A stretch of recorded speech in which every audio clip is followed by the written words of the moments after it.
وہ दहशतनाक रात रात के 11 बजे का वक्त था और मैं इस तरह बेखबर सो रहा था जैसे गधे घोड़े सब बेच दिए हो। न जाने ख्वाबों में कौन से जजीरों की सैर कर रहा था जब फ़ोन की मुसलसल बजती घंटी ने मुझे झंझोड़कर होश व हवस की दुनिया में लापटका। अपने ख्वाबिदा अहज़ाब को बाशकल कंट्रोल करते हुए मैंने फ़ोन उठाया। अस्सलामु अलैकुम। हस्बे आदत मैंने सलाम किया। वालेकुम अस्सलाम। कैसे हो तलहा बेटा, क्या कर रहे थे? जवाबन मुझे अब्बू जी की संजीदगी सी आवाज़ सुनने को मिली। सो रहा था अब्बू जी, आप लोग खैरियत से पहुंच गए? और फिर जो उन्होंने बताया उसे सुनकर कदमों तले से ज़मीन निकल गई।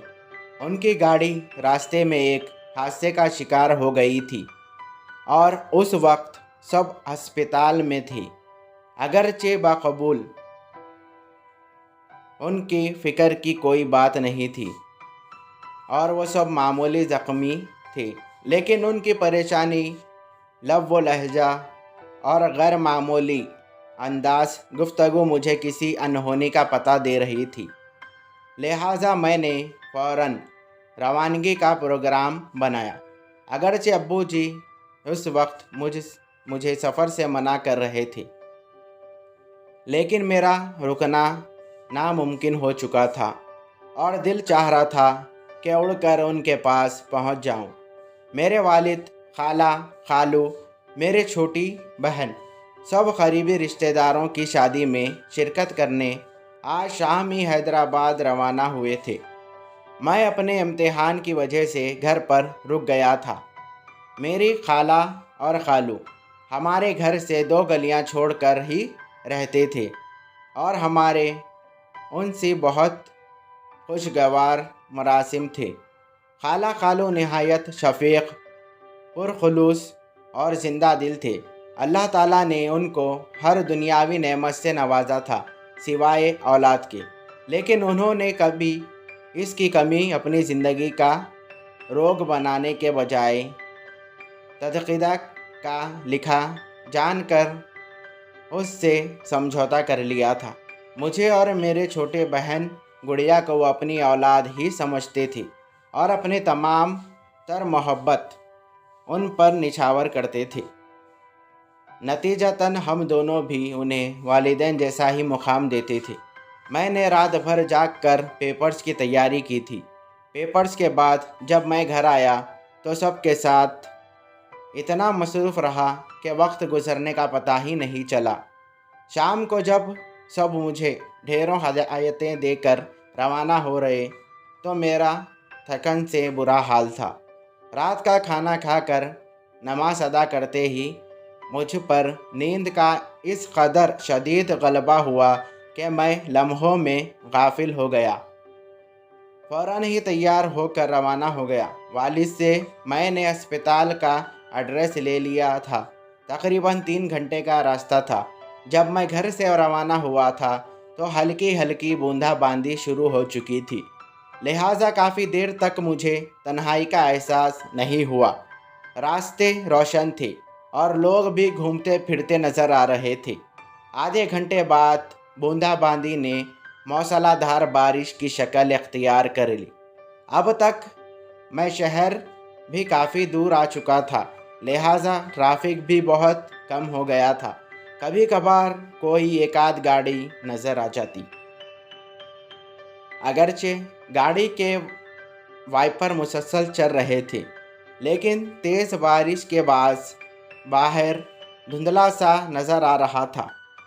थोड़ी थोड़ी फासले पर लगे स्ट्रीट लैंप अपने मध्यम सी रोशनी से तारीकी को शिकस्त देने की नाकाम कोशिश कर रहे थे। सड़क पर दोनों तरफ घने दरख्तों ने रही सही रोशनी को भी निगल लिया था। अगरचे मैं फितरता काफ़ी दिलेर और निडर था, लेकिन तन्हाई और तारीकी की हैबत मुझे पर तारी होती जा रही थी और मैं सफ़र के बगैरात तमाम होने की दुआ कर रहा था। लम्हा भर को बिजली चमकी तो पूरा मंजर वाज़ही हो जाता था। बड़े बड़े दरख्त तेज़ हवा से हिलते हुए मुख्तलिफ शक्लें अख्तियार कर रहे थे। कभी कभी तो यूँ लगता जैसे खून आशाम चुड़ैलें मुझे इशारे से अपनी तरफ बुला रही हो। अचानक बिजली चमकी तो मुझे दूर सड़क पर ऐन दरमियान एक इंसानी हिलुआ खड़ा हुआ नज़र आया, जो ज़ोर ज़ोर से हाथ हिलाकर गाड़ी रोकने की इस्तदा कर रहा था। पहले तो मैं उसे कोई चोर व चक्का समझकर जो मुझे रोक को कर लूटना चाह रहा था, फिर अचानक मेरे जहन में बेचैन सी सुनी आई। वो तमाम डरावनी कहानियाँ और ड्राएँ जिन में आसिफ मुख्तलिफ रूप इख्तियार करके मुसाफिरों को तंग करते हैं, ये सोचकर मेरे रोंगटे खड़े हो गए। एक ख्याल ये भी था कि शदीद कोई ज़रूरतमंद हो जो रात के इस दोपहर मदद के लिए खड़ा हो। बहरहाल जब मैं जिल्तु जलालतु का विर्द करता वहाँ तक पहुँचा तो ये देखकर उसे अपनी आँखों पर यकीन करना मुश्किल हो गया कि वहाँ कोई इंसान तो क्या, कोई चिड़िया का बच्चा तक न था। मैंने हर तरफ बगौर देखा, लेकिन चारों तरफ तन्हाई और सन्नाटे का राज था। खौफ से मेरा बुरा हाल हो गया और मैं अंधाधुंध गाड़ी भगाते हुए चला गया। अभी मैं थोड़ी दूर ही गया था कि अचानक किसी ने पीछे से मेरे कंधे पर हाथ रखा। मेरा ऊपर के सांस ऊपर और नीचे का सांस नीचे रह गया और दिल तूफ़ानी रफ्तार से धड़कने लगा। बामुश्किल मैंने पीछे मुड़कर देखा तो मुझे यूँ महसूस हुआ जैसे पिछली सीट पर बालों का एक बहुत बड़ा सा ढेरा ढरा हुआ है। न जाने वो अल्लाह की कौन सी मखलूक थी जो साइज़ में इंसान से भी बड़ी थी, लेकिन मुकम्मल तौर पर बालों से ढकी हुई थी। सिर्फ़ एक ही सुर्ख खौफनाक आँखें और हाथ पाँव के लंबे लंबे और मुड़े हुए नाखून नज़र आ रहे थे। वो अपने लाल लाल रौनी आँखों से नहायत गुस्से में तलहा को घूर रही थी। दहशत से तलहा की आँखें फटी की फटी रह गई और दिल उछल कर हलक में आ गया। सांस लेने में इकट्ठा लगा और हाथ पाँव सनसनाने लगे। इससे हरकत करना महाल था। बड़ी मुश्किल से मैंने अपने होश मजतमा किए और ज़ेर लब कुरान आयत का विर्द करते हुए गाड़ी को तूफ़ानी रफ्तार से भगा दिया। थोड़ी देर बाद मुझे महसूस हुआ कि पिछली सीट खाली हो गई है। मैंने शीशे से पिछली सीट पर देखा तो वो आसिफ वहाँ से जा चुका था। अभी वो पूरी तरह सुकून की सांस भी ना ले पाया था कि उसे यूँ लगा जैसे गाड़ी धीरे धीरे निहायत वज़नी होती जा रही है और उसे चलना नामुमकिन होता जा रहा था। जिस गाड़ी को मैं जहाज़ की तरह उड़ा रहा था, अब गधा गाड़ी की तरह घसीटने से भी इनकरारी थी।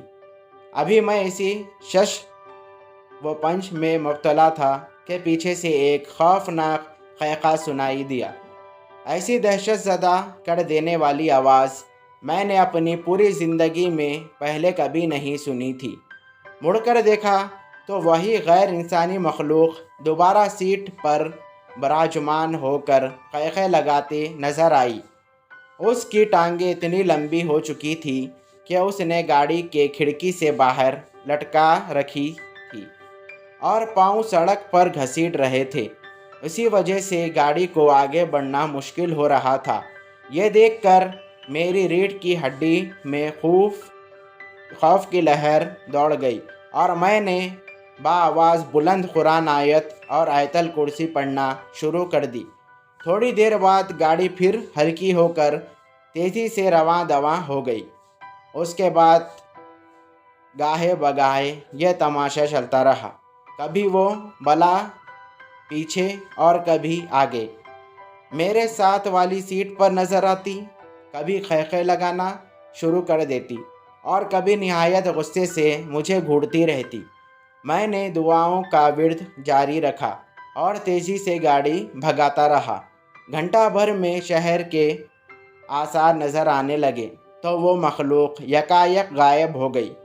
मैंने अल्लाह का शुक्र अदा किया कि ये मैं बेखबर बग़ैर कोई नुकसान पहुंचाए मेरा पीछा छोड़ दिया। अभी मैं अस्पताल से 15 मिनट के फासले पर था कि फिर मुझे शौक लगा। रात की तारीकी और मूसलाधार बारिश में खालू एक स्ट्रीट लैम्प के नीचे खड़े नज़र आए। मैंने ब्रेक पर पाँव दबाया तो गाड़ी सड़क पर दूर तक घसीटती चली गई। खालू तेज़ तेज़ चलते हुए आए और फ्रंट सीट का दरवाज़ा खोलकर मेरे साथ बैठ गए। इतनी तेज़ बारिश में खड़े होने के बावजूद उनका लिबास बिल्कुल खुश्क था। मैंने निहायत हैरत से उनसे पूछा कि वो यहाँ क्या कर रहे थे, तो उन्होंने धीरे से कहा, बस बेटा यूं ही खड़ा था। वो बिल्कुल गुमसुम और खोए खोए से थे। बातों के तन्हाई शौकीन और बात पर ज़ोर से कैक़े लगाने वाले खालू बिल्कुल खामोश थे। सोच सोच कर बामुश्किल चंद अल्फाज अदा कर रहे थे। जब मैंने उनसे सब की खैरियत पूछी तो वह गोया हुए, हाँ बेटा सब बिल्कुल ठीक है, तुम फिक्र ना करो। तुमसे मिले बगैर जाने का दिल नहीं चाह रहा था तो मैं चला आया। मैं खैरियत से सोचने लगा कि वो कहाँ जा रहे थे, लेकिन उनकी हालत देखकर मैंने मज़ीद पूछना मुनासिब ना समझा। मुझे लगा कि एक्सीडेंट ने उनके होश को मुतासिर कर रखा है। मैं खुद भी अस्पताल पहुंचने की जल्दी में था, लिहाजा खामोशी से ड्राइविंग करने लगा। जब पार्किंग में पहुंचकर मैं उतरने लगा तो यह देखकर मेरी सीटी गुम हो गई कि बराबर वाली सीट खाली थी। मैं तेज़ी से अस्पताल में दाखिल हुआ तो सामने ही मेरे वालिद निहायत दिल गिरफ्ता हालत में खड़े नज़र आए। मैं खालू के बारे में बताना चाहता था, लेकिन वो खामोशी से तेज़ी चलते हुए मुझे अंदर ले गए। कमरे का मंजर देखकर मुझ पर सख्ता तारी हो गया। सामने ही बिस्तर पर खालू की लाश रखी थी, जो रोड एक्सीडेंट में मौके पर ही दम तोड़ गए थे। अम्मी और खाला मुझे देखकर लपक कर आए और मुझे से लपेट कर फूट फूट कर रोने लगे, लेकिन मैं अपने हवासों में ही कब था जो उन्हें तसल्ली देता। मैं तो हैरत से कंग खड़ा ये सोच रहा था कि अगर खालू एक्सीडेंट के वक्त ही इंतकाल कर गए थे तो अभी मेरे साथ गाड़ी में कौन था? क्या उनकी मोहब्बत वाकई इतनी शदीद थी कि मुझसे मिले बगैर जाने का उनका दिल रज़ामंद न था? यही वो मामला है जो कभी मुझसे सुलझ नहीं सका। Thank you. हेलो वीवर्स, मैं हूं आपका अपना दोस्त सलमान। उम्मीद करता हूं आप सब खैरियत से होंगे। अगर आप मेरे चैनल पर नए हो तो मेरे चैनल को सब्सक्राइब करें और बेल आइकन को ऑल पर सेट करें, ताकि मेरी हर आने वाली स्टोरी का नोटिफिकेशन आपको मिलता रहे। अगर आपको ये स्टोरी अच्छी लगी तो इस स्टोरी को भी लाइक करें। तब तक के लिए मुझे दीजिए इजाज़त। Thank you for watching.